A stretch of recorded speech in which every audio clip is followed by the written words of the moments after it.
Welcome back to the Deep Dive.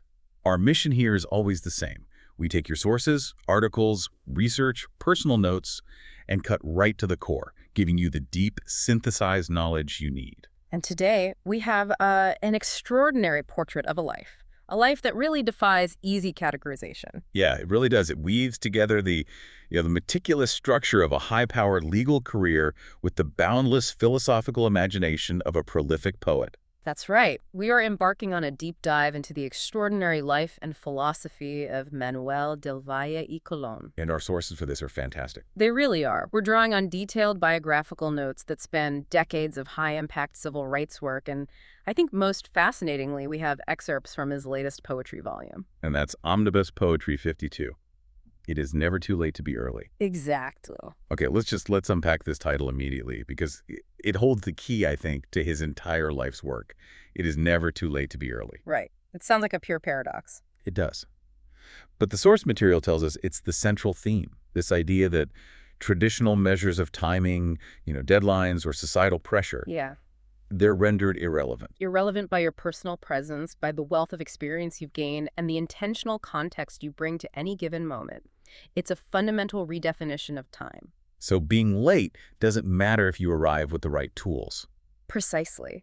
The volume's dedication says this work is for those who were late, only to find that they were early, Oh. because their accumulated experience allows them to supersede arbitrary deadlines with nuance, with mastery, and with context. It's about meeting one's own expectations, achieving that internal certainty, rather than racing against some external clock. And to really underscore the universality of this whole concept, the source includes translations in 3 different languages. Right. Chinese, Japanese, and Thai, showing that this idea of sort of temporal redefinition, it crosses cultural boundaries. So for you, our listener, the Chinese translation is Wang Yang Belao, Wei Shi Wei Win. And that's an idiom, meaning mending the fence after the sheep are lost, it is not too late. It's inherently practical, Right, it's about fixing things. It's focused on remediation, on correcting mistakes, and using past failure as a prompt for immediate informed action. Then you have the Japanese approach, Haya Sujuru, to I Koto wa Nai. Which is much more focused on foresight and action. It literally translates to, there is no such thing as being too early. So pure preparation. Exactly. Preparation, readiness, and the value of immediate investment. Okay, but this is where the nuance really comes in. The Thai translation, Mathia Gomaspile, Kenpi Toma Taiche. Yes, and the source suggests this is the most expansive. It is never too late to come early. Why is that one so important? Because the Thai phrase uses the concept of coming early, matache, as an active present imperative. It's not just a statement about time. It's an instruction. It's an instruction to embody the state of readiness right now. It is never too late for the internal commitment to arrive. This linguistic depth, it immediately signals the kind of intellectual seeker we are dealing with. Absolutely. So who is this man who can navigate Ivy League jurisprudence, civil rights litigation, and the structural linguistics of Thai? Manuel de Valle y Colón is a rare blend, a distinguished attorney and former chief administrative law judge. But also a poet of staggering output. 52 volumes in his Omnibus poetry series. And crucially, he's a dedicated seeker who synthesizes the wisdom of Thai, Chinese, Japanese, and his own Taino traditions. So his life isn't a transition from one field to another. No, it's a synthesis. It's where the procedural rigor of the legal world, the deep understanding of history, and the emotional complexity of the lyrical world all meet. And that is exactly our goal for this deep dive. For you, we are exploring how a life built on activism and high-level legal practice provides the essential structure and discipline for this kind of deeply philosophical and artistic expression. We are seeking the why behind this extraordinary integration of the external factual world and the internal abstract world. How did the lawyer become the architect of the poet's geometry? So, having established that profound philosophical framework, let's pivot. Let's go to the foundations of his identity in Section 1, and we start right in New York City. Right. Manuel del Valle Colón was born in October 1948. He's the eldest son of Puerto Rican parents, his father from Hatillo, his mother from Moca. And this New York-born Puerto Rican identity forged in the complex melting pot of the city, it's foundational. And we can trace that identity through very specific geographical markers, the housing projects of Upper Manhattan. Okay, so where was he? His early childhood was spent at the Carver houses on East 102nd Street in East Harlem. Then when he was 9, his family moved to the Douglas Projects on West 1 and 2nd Street, near Amsterdam Avenue. That progression is telling, isn't it? He's moving from the heart of East Harlem to the fringes of the Upper West Side. He's experiencing different facets of the city's complex socioeconomic landscape, but he's still grounded in that public housing reality.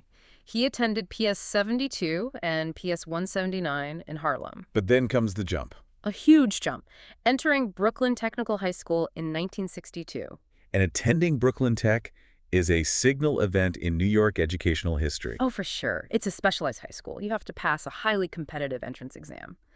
So his admission, and then his major in the rigorous college preparatory program, it immediately marks him as a dedicated scholar with immense potential. And what he chose to do with his time there, I mean, it's even more revealing about the man he would become. His extracurriculars, they weren't just passive diversions. They were structured rehearsals for his future life in policy and law. Look at this list. The Free World Club, the Debating Society. So training in rhetoric and global affairs. Right. But the most significant were the polling squad, where they were conducting polling for NYC elections and school issues. And the survey team, this wasn't just observing politics. No. It was actively gathering data and structuring public opinion, which is the foundational work of policy advocacy. He was studying human systems in action. And the dedication written by his classmates in the yearbook is priceless for the insight it gives us. Oh, it's amazing. They didn't just see a smart student, they saw a future leader and thinker. He's noted as an amateur historian, his favorite philosopher, and a real scholar. And the titles his peers gave him: future congressman, future intellectual, and my favorite, the slightly dramatic, king of quotes. I love that. It confirms that his deep intellectual curiosity and his philosophical bent were recognized long, long before he published his first volume of poetry. And the activist trajectory began instantly, concurrent with his academic rigor, This is through the Aspira Club and the Aspira Clubs Federation. where he was elected Issues and Actions chairman. And this role was, it was far more than just student government. It was early policy development for a critical, emerging civil rights organization. And the people he was working with were legends.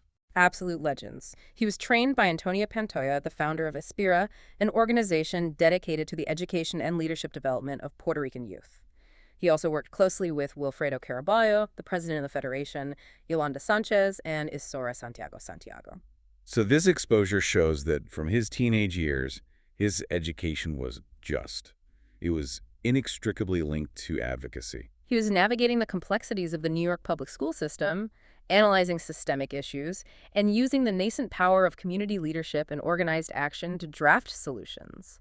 The structure of the future civil rights lawyer was being built piece by piece, grounded in community reality. So by the time he graduated Brooklyn Tech in 1966, he was already operating on this dual track.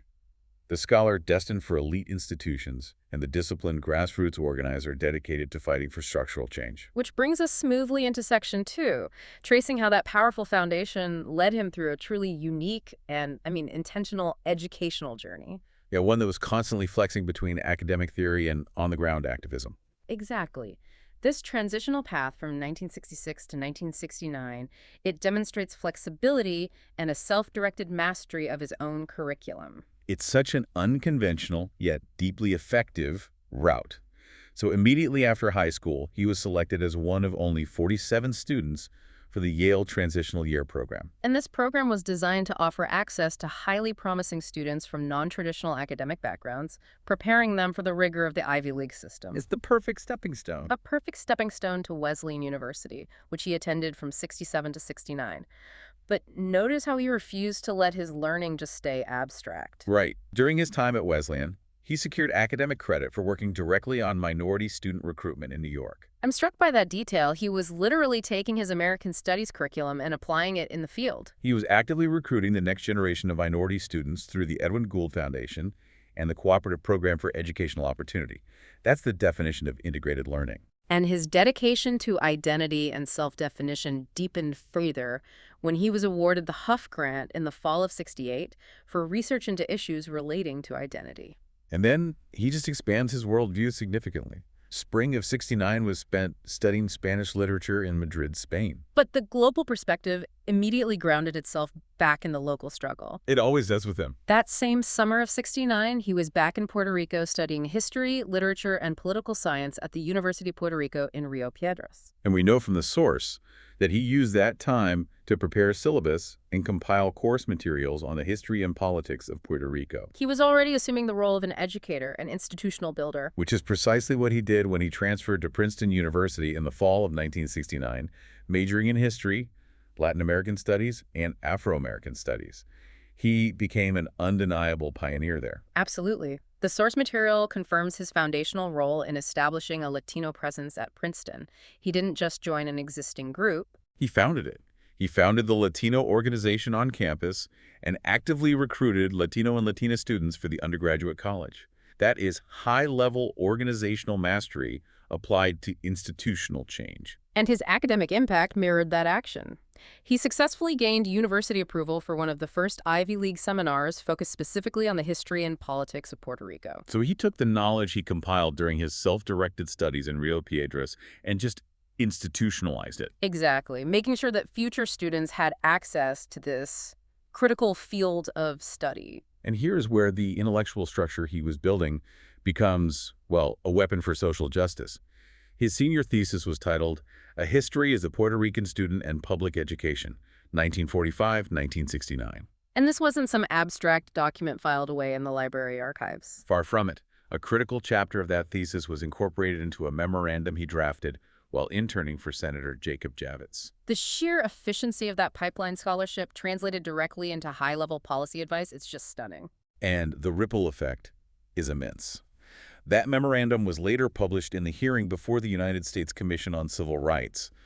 But most crucially, And this is the key part, detailed factual research from his thesis was directly used by the Puerto Rican Legal Defense and Education Fund, Inc., the PRLDEF. in framing the landmark complaint for Aspire v. Board of Education of the City of New York. So his 4 years of rigorous scholarship, culminating in that thesis, provided the factual historical evidence necessary to prove systemic neglect and establish the legal grounds for intervention in the Aspire case. This is a profound example of the theory to practice pipeline in action. It confirms that scholarship can be the highest form of activism. The poet's discipline in structuring a narrative was already serving the lawyer's fight for justice. So after he graduates from Princeton in '71, he was awarded a John Hay Whitney Fellowship, which secured his spot at Yale Law School from 1971 to 1974. And just for context, his classmates included future Supreme Court Justice Clarence Thomas and the future constitutional scholar Lani Guinier. That cohort alone speaks to the intensity and the intellectual furnace that was Yale Law during that era. And of course, his activism did not stop simply because he was at an elite institution. No, he co-founded the undergraduate Puerto Rican organization at Yale, Despierta Boricua, continuing his role as an institutional builder and recruiter. And he never stopped teaching. He continued instructing undergraduate courses on the history and politics of Puerto Rico and the Puerto Rican experience in the United States.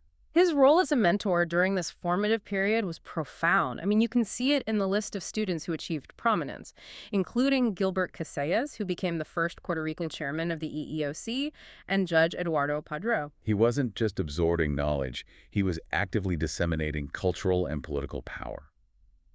That structural framework and that deep dedication to mentorship, it leads us right into Section 3, the luminous labor of justice. Right. This is the era of high-impact legal work, and we have to start with the extraordinary connection that really defines his early influence. His relationship with Supreme Court Justice Sonia Sotomayor. This connection serves as a monumental validation of his pioneering work in the Ivy League.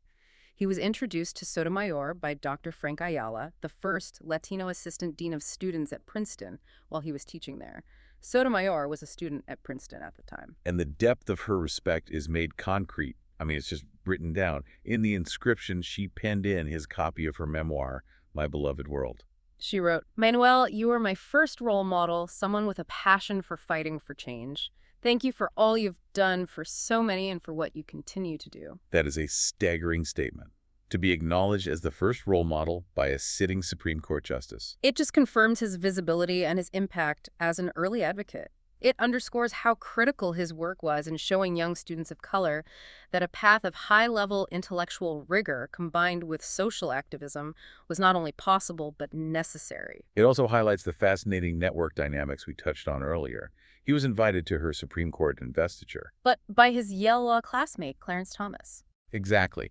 It reveals the complex political tension and, the enduring personal bonds forged within that cohort, spanning the entire ideological spectrum of American law. So right after graduating from Yale Law from 1974 to 1975, he immediately put his scholarly structure into action as a trial attorney with the Puerto Rican Legal Defense and Education Fund, Inc. And this is where his Princeton thesis found its ultimate practical power. The first case is the direct result of that thesis. Aspero v. Board of Education of the City of New York. His litigation work resulted in a massive consent decree. And this wasn't just a win. No, it fundamentally mandated and implemented bilingual education for limited English-speaking children across the entire New York City public school system. Think of the scope. It directly impacted the daily lives of thousands of students and reshaped institutional responsibility. And the fight against systemic language barriers didn't stop there. He also successfully litigated Pobon v. Louvain. This case resulted in mandatory bilingual notice for Puerto Rican and Spanish-speaking claimants seeking New York State unemployment insurance benefits. So before this, language barriers were literally preventing vulnerable people from even knowing they qualified for or how to access critical public benefits.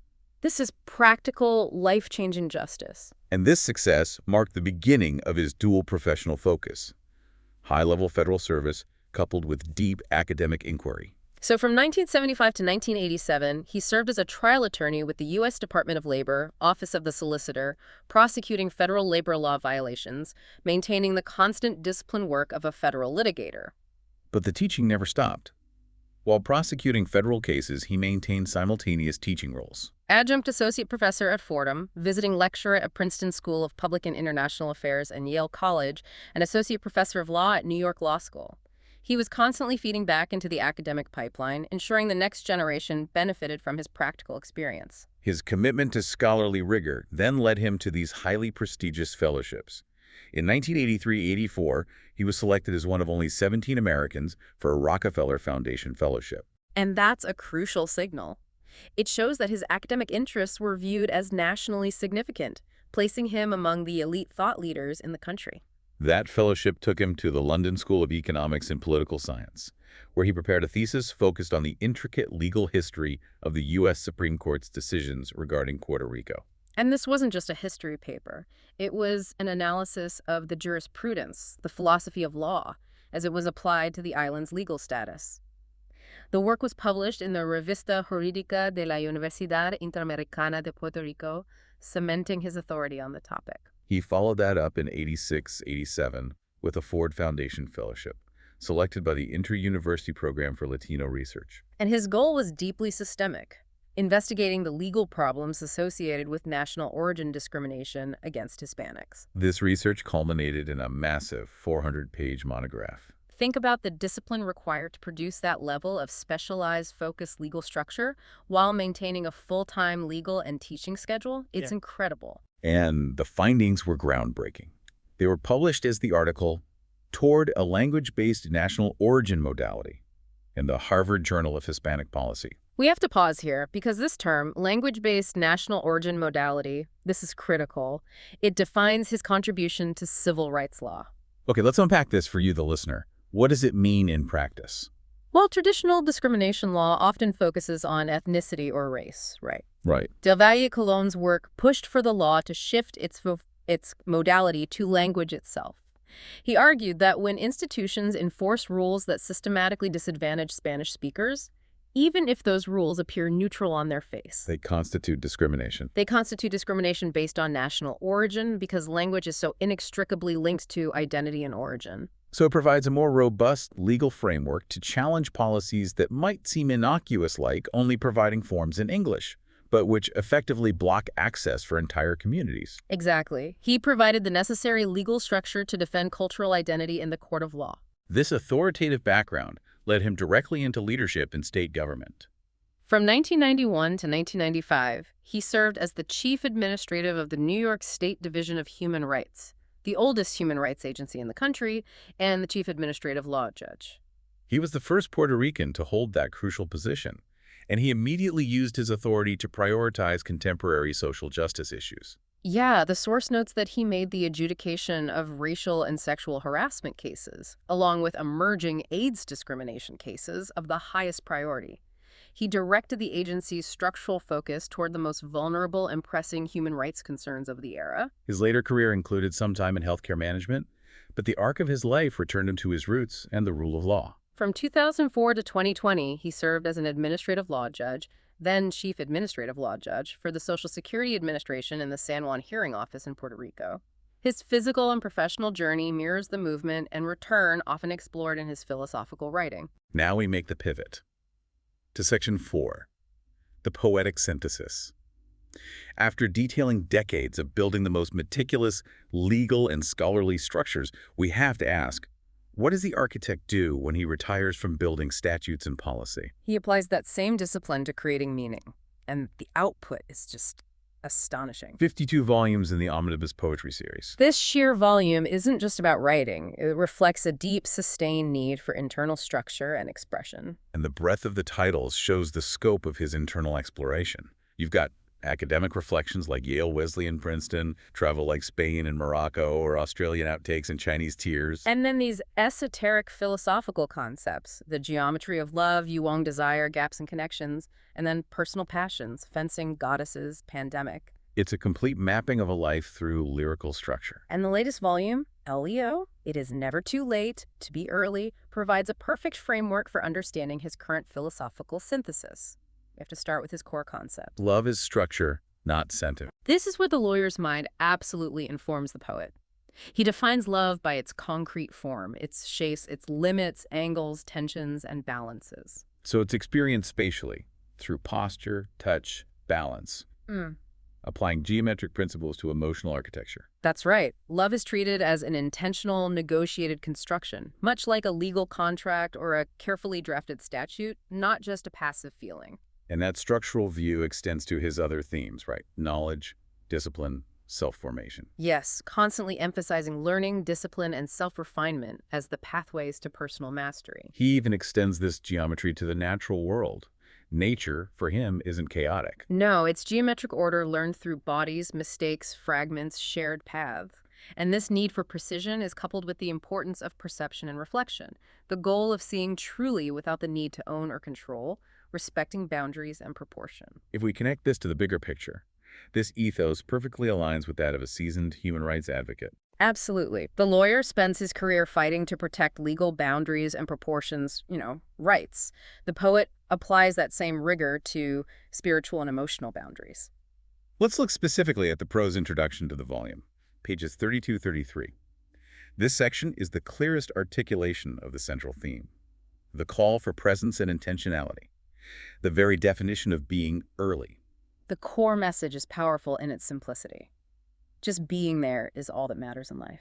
It's an act of presence that supersedes the need to rush or worry about external deadlines. It's fulfilled by context, the experience you bring, and the self-certainty you possess. And the text describes the necessary internal shift, removing psychological obstacles, replacing doubt with certainty, and arming oneself with intentionality to transcend limits. That certainty is earned. It's earned through the decades of discipline we just outlined in his legal career. And that leads to this powerful, meditative call for an inward gaze.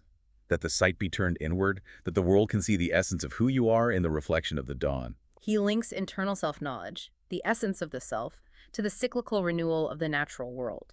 This is where we start to see the influence of that Taino and Eastern wisdom tradition, grounding the self in the eternal rather than the temporal. I'm struck by the immediate shift that follows this meditation.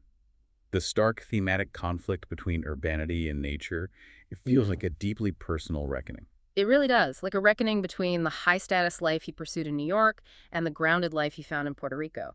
The contrast is dramatic. He characterizes the urbanite's world as one of profound rigidity and alienation. The monocolor world of business shirts and suits is inflexible, suppressing imagination.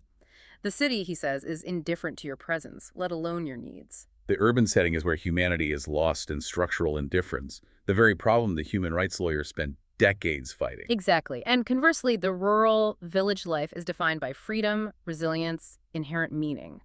It's characterized by the vibrant colors of life found in celebratory village garments, which symbolizes flexibility and adaptation. And meaning is found in these simple physical acts. Walking barefoot, jumping into a river with childhood friends, using a machete to cut a coconut in half. This is a powerful declaration, the true self-connection, the kind that allows you to be early in life's meaning, requires a rejection of that urban rigidity. Yes, the village is where one is one with people who are brethren, respect a person's humanity and connection with the rural homestead.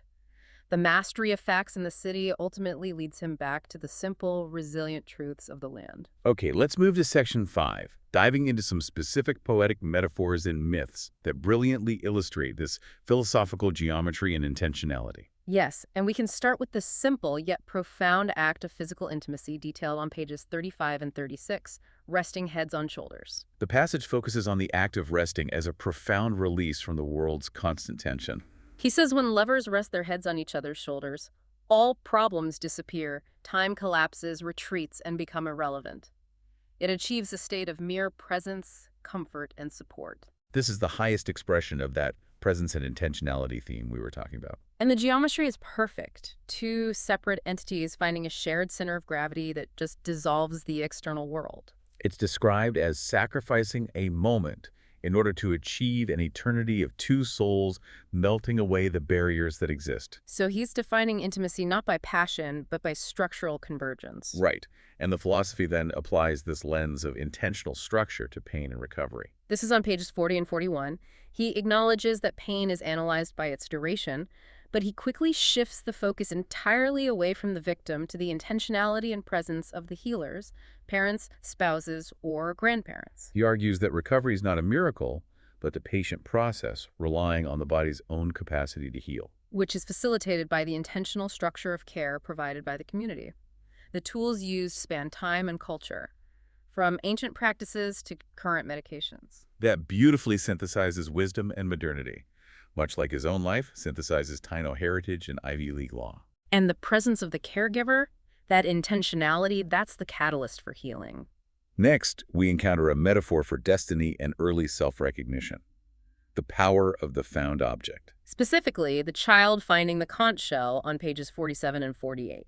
A child finds the shell, a common childhood memory. But the text elevates it.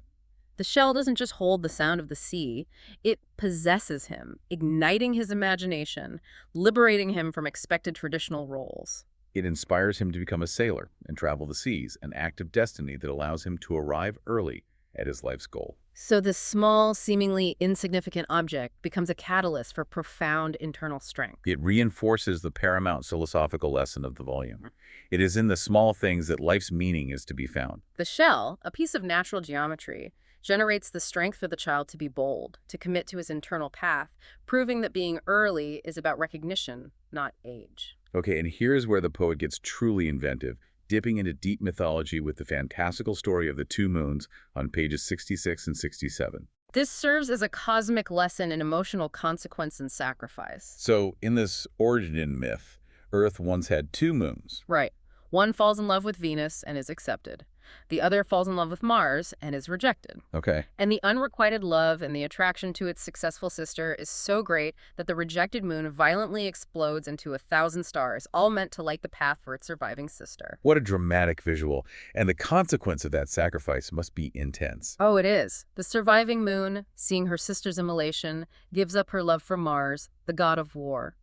Mars then condemns her to wreak peace and war on the seas of the earth. So that's the connection. The moon's phases become inextricably linked to the waves, from the tranquil high tide of peace to the crashing, turbulent shores of war. It's a profound metaphor for consequence. It mythologizes the forces that govern nature and emotion, reminding us that even great sacrifice leads to enduring, sometimes difficult, responsibilities. It's the poet accepting the necessary turbulence that follows high-stakes action.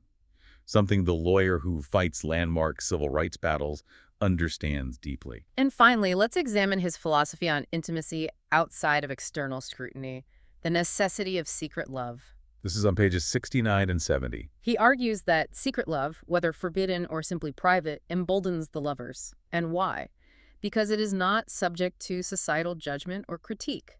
So the scrutiny of others whose critique and scruples seek to diminish the power of lovers to determine their own fate is neutralized.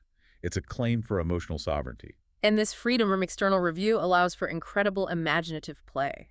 The lovers can indulge in secret dreams and complex fantasies, transforming each other into these complex personas. From Korean pirates, which connects back to his island heritage. To figures discussing the existential realities of Sartre, Foucault, or Butler. This is the imaginative space the disciplined lawyer needs to escape the rigidity of contracts and case law. It provides an intellectual outlet where structure and rules are suspended for existential exploration. Exactly. Yet, despite this intellectual and fantastical range, the secret conversations always return to the simple, eternal, foundational statement, I love you. The secret nature of the love provides the space for complexity and fantasy, but the core relationship remains grounded by that basic, undeniable truth. As we wrap up this deep dive, we need to explicitly connect these two monumental paths: the factual, disciplined structure of the lawyer and judge, and the abstract, reflective world of the poet and philosopher. The connection is the essential architecture of discipline. The rigor demanded by the legal profession, the need to define terms, adhere to facts, structure arguments, and meet strict deadlines, that informs the poet's philosophy of structure. So the lawyer must remove ambiguity to define justice.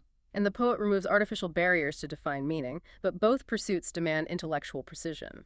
The mastery of the external legal world provided the concrete structure necessary to give weight to the internal philosophical one. Absolutely. The concept of being early isn't about being ahead of schedule, which is a lawyer's administrative concern. For the poet, early is about internal certainty and presence, It's about removing the doubt and hesitation that paralyze action. a certainty that only decades of successful advocacy can provide.